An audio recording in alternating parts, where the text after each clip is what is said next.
Бидғат деген сәләфиттердің ең үлкен сөзі да қолданатын кең сөз. Кез келген нәрсеге бидғат дейді. Анау бидғат, мынау бидғат деп. Жалпы біз діни тұрғыдан алып қарайықшы, үкім тұрғысынан. Бидғат деген бұл үкім ба? Бізде парыз деген үкім бар, харам, уәжіп, мұстахаб, сүннет деген үкімдер бар.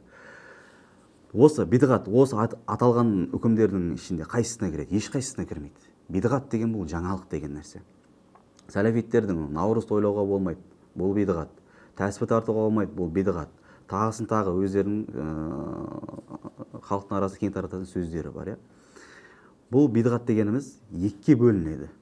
Егер де бұл дінге қатысты болса, бұрын соңды бұл нәрсені діни ғалымдардың ешқайсысы айтпаған болатын болса, бұл дінге жаңалық енгізу. Мысалы үшін 4 ракат намазы 3 ракат оқитын болса, бұл дінге жаңалық енгізу. Немесе сүннет емес болған бір амалды сүннет деп сенетін болатын болса, бұл бидғат болады.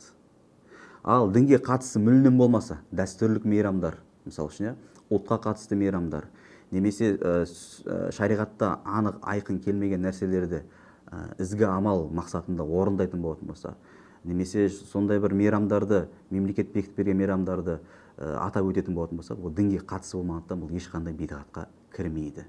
Яғни бидғат деген нақты бір үкім біздің фиқх кітаптарымызда келмеген.